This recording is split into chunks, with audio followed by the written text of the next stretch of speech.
Essa semana saiu a notícia de que os herdeiros do espólio de Joe Shuster, um dos criadores do Superman, entraram na Justiça dos Estados Unidos contra o lançamento do novo filme do James Gunn em alguns territórios. Só que essa treta não é de agora. Ela remonta à época da criação do personagem nos anos 30. E hoje a gente vai conhecer essa história. Mas antes, se você ainda não é inscrito aqui no canal, dá essa moralzinha e não esqueça de curtir e compartilhar, porque isso ajuda muito a entregar esse vídeo para mais pessoas, beleza? Vamos trabalhar então. Fala pessoas, eu sou o Gustavo e esse é o Barba Movies. Falar de super-heróis e de Superman é praticamente a mesma coisa. Não existe o conceito do super-herói sem o Superman. Ele foi o primeiro, ele foi o protótipo, ele foi o modelo premium que veio sem defeitos de fábrica. Ele chegou com seus superpoderes e mudou completamente o jogo dos quadrinhos. Basicamente, o Superman é o Odin do rolê.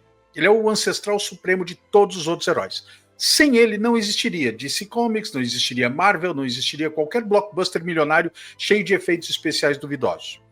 O símbolo dele é um dos 3 mais reconhecíveis do planeta, lado a lado com a cruz cristã e a estrela de Davi. E isso é insano. Criado por 2 garotos da classe trabalhadora de Cleveland, Jerry Siegel e Joe Shuster, Superman virou um fenômeno global. Mas olha só a ironia. Ele representa a justiça, mas os seus próprios criadores foram injustiçados, perdendo tudo que tinham e exigindo justiça da mesma forma que o herói que criaram. Vamos viajar no tempo. Estados Unidos, Ohio, final dos anos 20. Ser pobre era normal e ser sonhador era garantia de ser tratado como doido. Jerry Siegel, filho de imigrantes judeus da classe trabalhadora, era esse cara. Enquanto a molecada jogava beisebol na rua, ele ficava trancado em casa, mergulhado em histórias de astronautas, alienígenas, criaturas de planetas distantes. Jerry era o nerd clássico da época, aquele que trocava o beisebol pela ficção científica. A galera olhava torto para ele, dizendo que quadrinho não dava futuro para ninguém, mas ele estava lá, seguia firme, cercado por colegas, mas se sentindo sozinho, até o dia em que ele conheceu Joe Shuster. Pronto, parceria formada, 2 nerds em sintonia. E o Joe era ainda mais nerd, se é que isso era possível, ele ainda era mais nerd que o Jerry. Pequeno, magro, de óculos, o típico alvo de bullying. Ele tentava de tudo para ficar forte. Ele lia manuais de autoajuda, fazia exercícios aleatórios, bebia ovo cru, nada funcionava, continuava franzino. Além disso, ele era pobre demais, tão pobre que tinha que desenhar usando luva porque não dava para pagar pelo aquecimento. Ele pegava até a tábua de pão da mãe dele para usar como prancheta. Ele era autodidata, enxergava mal e desenhava com o nariz quase grudado no papel. Mas ele e o Jerry se entendiam. Quando a gente fala de quadrinhos, um escritor sem um ilustrador é tão inútil quanto um ilustrador sem um escritor.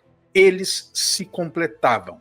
Eles trabalharam juntos no jornal da escola e ainda criaram a sua própria revista de ficção científica. E nela nasceu a primeira versão do Superman. Só que na época ele era um vilão e era careca, muito parecido com o Lex Luthor. Né? Muito mais do que com o herói que a gente conhece. E claro, ninguém comprou essa ideia. Mas aí a vida bateu forte. O pai do Jerry foi de arrasta num assalto e nunca encontraram os culpados. O Jerry ficou devastado, mas foi nesse momento que a semente do Superman realmente começou a crescer. Um ano depois, ele definiu que seu personagem teria um propósito claro: acabar com o crime. Então, em vez de um vilão, ele fosse um cara do bem. Alguém que pode fazer o que quiser, mas escolhe ser herói. Assim, o Superman se tornou um reflexo dos criadores. Jerry, lidando com a dor da perda do pai, colocou isso no personagem, né, com a perda do planeta. O Joe, sempre frágil e sem conseguir ser forte na vida real, criou alguém que era imbatível. Olha como é que é o processo de criação. Em 1933, Jerry Siegel e Joe Shuster finalmente moldam a versão definitiva do Superman. Um cara com superpoderes e identidade secreta vindo de um planeta distante. Nada parecido existia naquela época. Quadrinhos eram sobre cowboys, detetives, astronautas, mas ninguém tinha pensado em super-heróis. Siegel e Shuster passaram anos refinando a ideia, sonhando em vender o personagem como tirinha de jornal, porque naquela época os cartunistas eram as verdadeiras celebridades. Mas toda editora para quem eles mandavam a ideia recusava. Eles diziam que aquilo era ridículo, que o Joe não sabia desenhar, que o Jerry não sabia escrever e que ninguém ia acreditar nesse tal de Superman. O mercado já tinha Flash Gordon, já tinha Buck Rogers, que eram só humanos sortudos viajando pelo espaço, mas um herói superpoderoso? Impossível. Isso nunca vai acontecer. Isso eles dizendo. Enquanto isso, os dois seguiam na luta, desenhando qualquer coisa para poder sobreviver. Histórias de detetives, agentes federais, ocultismo. Aos poucos, os caras estavam construindo um nomezinho na indústria dos quadrinhos que estava nascendo naquele momento. Só que o Superman continuava largado no fundo de uma gaveta, até que, finalmente, ele encontrou o caminho para as mãos de Harry Donenfeld e Jack Leibowitz, da National Periodics, a empresa que viria a se tornar a DC Comics.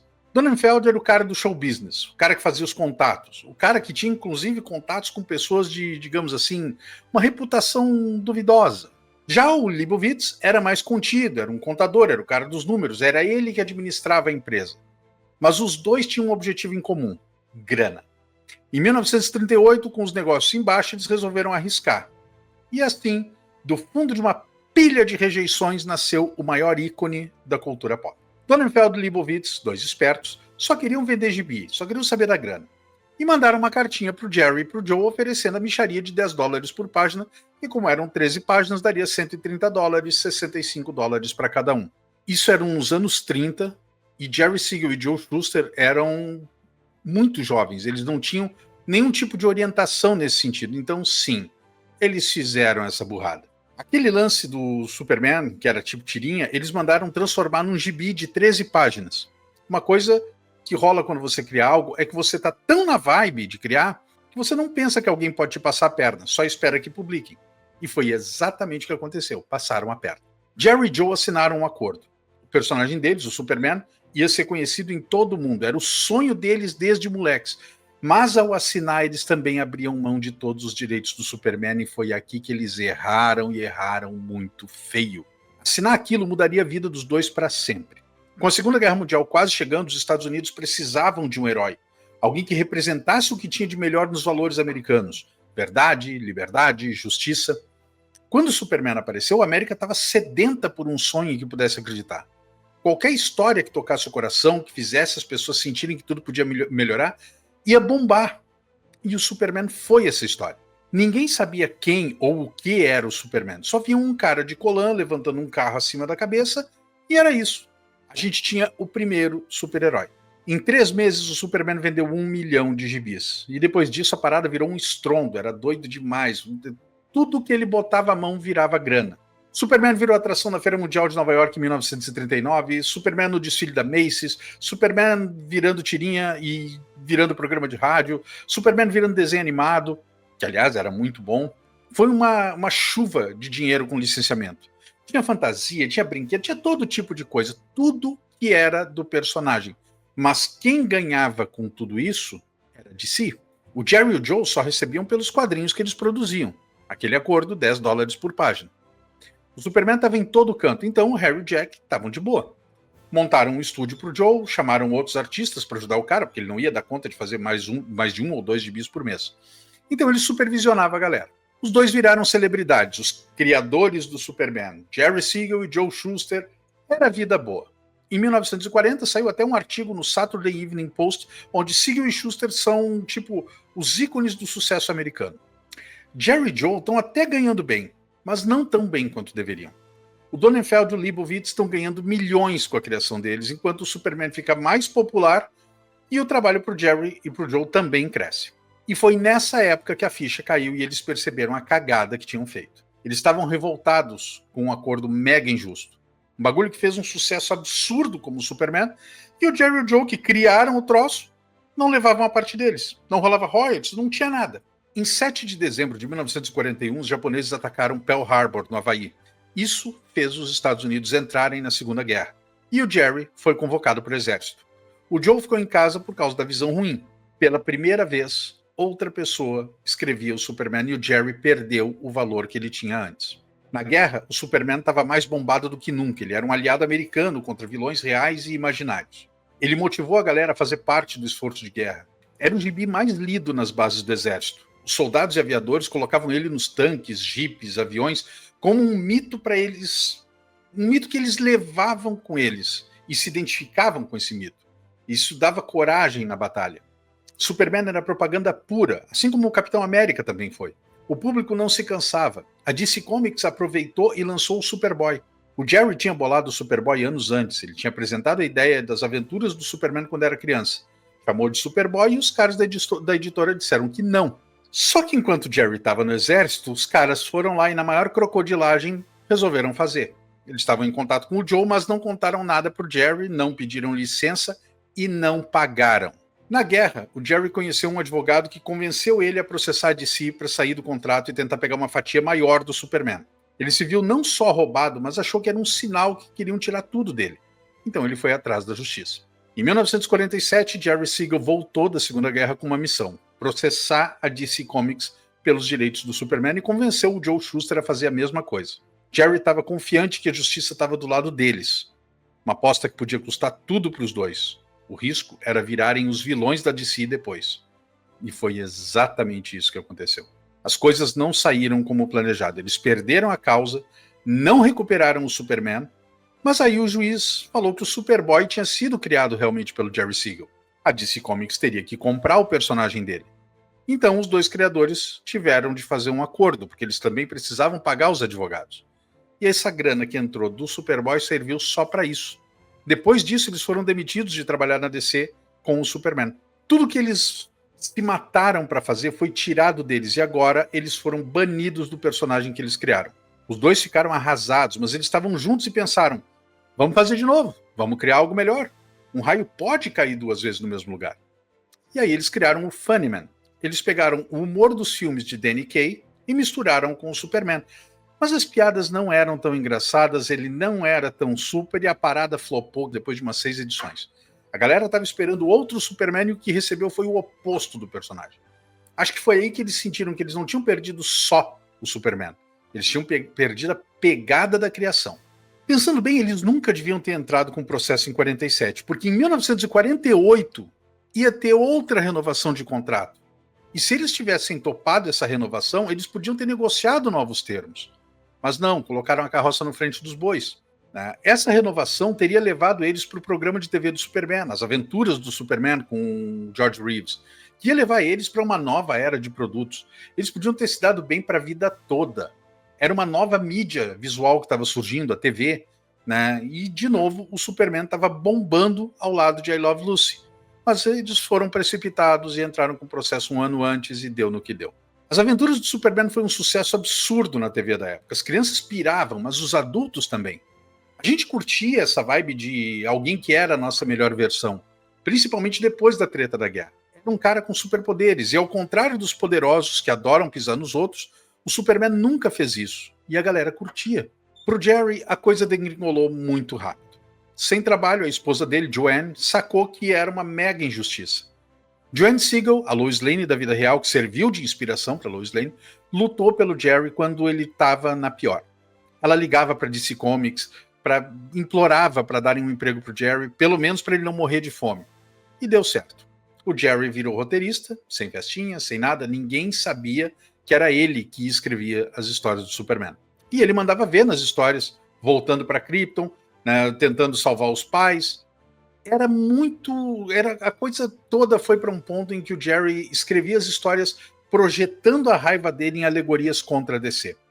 Ele soltava essas indiretas para a empresa. Enquanto ele trabalhava para a DC, o Joe ganhava uma grana como artista, mas não com quadrinhos, e sim com, digamos, um trabalho para maiores de 18, se é que vocês me entendem. Revistas underground com imagens e histórias bem picantes. Se era uma vingança contra a DC, tipo, olha o que vocês me fizeram, ninguém sabe. Mas era isso que o Joe estava fazendo e ninguém sabia como ele estava se virando. O Joe era pau para toda a obra, mas o Jerry sentia que nunca teve o que mereceu. Ele estava de volta na DC, mas não passava nem perto do que costumava ser. Aquele glamour que tinha no início, não tinha mais. Ele chegava com ideias para o Superman, mas essas ideias não eram aprovadas. Só que mais tarde, de novo na crocodilagem, roubavam a história dele e davam para outro roteirista e esse pegava o crédito. Na maior sujeira que podem fazer com um escritor. O clima pesava. E aí o Jerry convenceu o Joe a tentar pegar o Superman de volta. O Jerry arriscava o emprego de roteirista, mas ele estava convicto de que eles estavam sendo passados para trás e que isso era uma sacanagem. E era um fato, eles estavam sendo passados para trás. E era uma sacanagem. Em 1967 saiu uma nova lei de direitos autorais e o Jerry e o Joe processaram de novo para ter os direitos do Superman. Só que o acordo do Superboy tinha fechado todas as portas para qualquer briga judicial e eles ficaram sem trabalho e sem chance de tentar de novo. Eles estavam fora do mundo dos quadrinhos. Joe estava em Nova York, solteiro, sem filhos, morando num cubículo do irmão, tentando sobreviver. O cara dormia num beliche, sem cortina e com fita adesiva nas rachaduras das paredes. O artista do Superman dormindo num beliche no inverno sem grana para comprar um casaco. Inclusive tem uma história que diz que ele estava trabalhando como entregador em Manhattan e um dia uma das entregas era para DC Comics. Ele entrou, viu uma pintura gigante do Superman numa parede. Enquanto ele estava lá esperando para entregar o pacote, apareceu o Jack Leibowitz. Né? Apareceu e quando viu o cara ali parado com um pacote embaixo do braço e sem um casaco naquele frio, meteu a mão no bolso e deu um dinheiro para ele comprar um casaco. Talvez em algum nível, Jack Leibowitz soubesse que o que tinha feito com o Jerry e o Joe era errado. E de alguma forma na cabeça dele aquilo ali foi uma forma de compensar. Não chega nem perto de uma forma de compensar. Mas na cabeça dele talvez tenha acontecido isso. Tem um caminhão dessas histórias tristes. O Jerry como carteiro no sul da Califórnia, casado e com uma filha, e ninguém sabia que ele era o criador do herói mais famoso do mundo. Finalmente a gente chega nos anos 70 e a DC, ou Warner Brothers, resolve fazer um filme do Superman escrito por Mario Puzo e estrelado por Christopher Reeve, Gene Hackman e Marlon Brando. É nesse momento que toda a raiva, todo o ódio, todo o ressentimento que o Jerry segurou por décadas explodem de uma vez. Superman vai ter um filme em todos os cinemas e o cara que criou o personagem tem que trabalhar de carteiro para se sustentar. Jerry Siegel, apesar de ter entrado na justiça várias vezes, apesar da revolta que ele teve ao longo dos anos, ele sempre procurou, entrou, perdeu, ficava na dele. Né? Ele sempre procurou ficar na dele.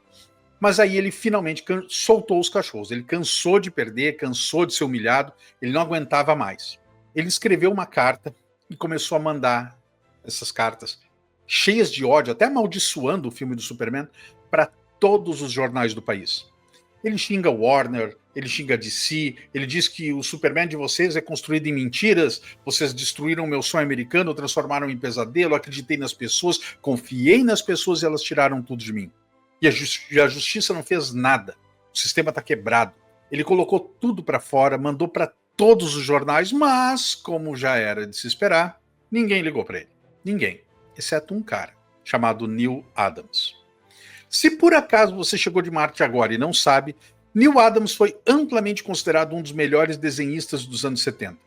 Junto com o escritor Daniel Neal, Adams mudou os quadrinhos com as HQs do Batman, dos X-Men e também do Lanterna Verde e Arqueiro Verde, que simplesmente subverteu tudo que era feito até então. O Neal entendia o valor da criatividade e sacou que os caras da velha guarda não estavam sendo reconhecidos. Quando chegou nele toda a verdade sobre o caso do Siegel e do Shuster, ele teve um choque. Naquele momento ele decidiu que algo precisava ser feito. O Siegel estava furioso, porque o Mario Puzo, o autor de O Poderoso Chefão, ia levar $300 mil para fazer o roteiro do filme do Superman, enquanto ele, Siegel, que tinha criado o personagem sem o qual esse filme não existiria, não ia ganhar nada.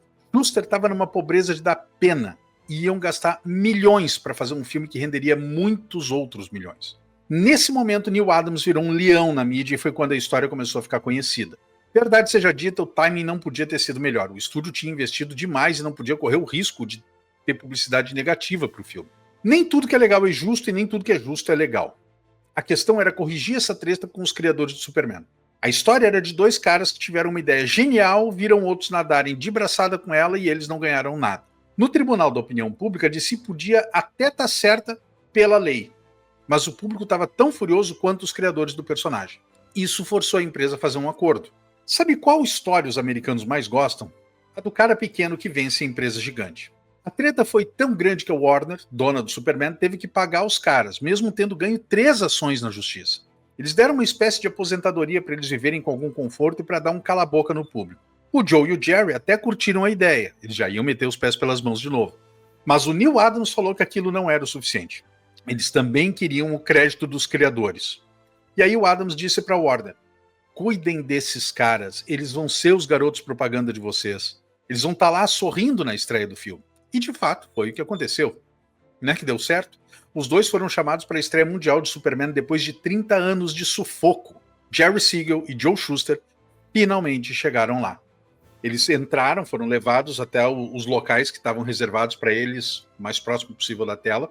E aí, estava lá atrás de cada uma das cadeiras, reservado para Jerry Siegel, criador do Superman, reservado para Joe Shuster, criador do Superman. O acordo era bom, mas eles podiam ter ganho muito mais. Pelo menos o Superman era deles de novo. A galera estava gritando, a coisa toda foi gigante. Depois de quase 30 anos, os nomes dos criadores aparecendo no filme era muita coisa para eles. Era uma confirmação. Aqueles dois caras que plantaram a imaginação de gerações finalmente foram reconhecidos. Siegel e Shuster acreditavam que os direitos criativos eram dos criadores e lutaram por isso. Todo mundo que sonha com super-heróis hoje deve muito a esses caras. Sem eles não existiria nada. De símbolo da esperança na Grande Depressão a ícone pop nas décadas seguintes, atravessando gerações, Superman refletiu o espírito daquele tempo. Da luta contra o fascismo na Segunda Guerra Mundial ao símbolo da moralidade nos anos da Guerra Fria, o cara já enfrentou de tudo, alienígenas, robôs gigantes, até dilemas filosóficos sobre o que significa ser humano. E tudo isso porque dois garotos de Cleveland decidiram que o mundo precisava de um herói. O Superman é mais do que um super-herói, ele é um mito moderno. Uma figura que transcende o papel e a tinta. Ele é o que acontece quando o poder encontra a compaixão. Quando você pode fazer qualquer coisa, mas escolhe fazer o que é certo. E no fim das contas, talvez seja por isso que ele ainda ressoa com tanta força. Porque no fundo, o Superman nunca foi sobre voar ou ter super força. Sempre foi sobre a esperança.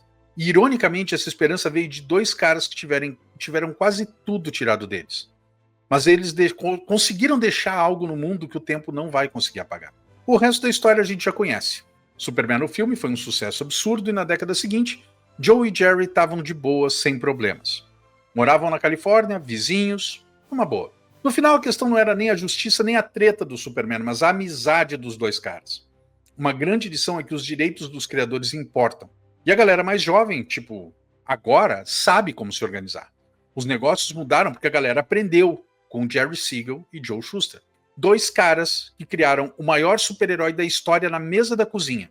A história deles, quase tão fantástica quanto voar, é de luta e dor, mas também de perseverança. Eles venceram. E agora o mundo sempre vai saber que o Superman foi criado por Jerry Siegel e Joe Shuster. E era isso, pessoas. Esse foi o vídeo de hoje. Eu espero de coração que vocês tenham curtido. Obrigado por ficar até o final. Se você ainda não é inscrito aqui no canal, se inscreva, deixe o seu like, o seu comentário, compartilhe esse vídeo e acione o sininho das notificações. A gente se vê no próximo vídeo. Um grande abraço e fiquem todos com Deus.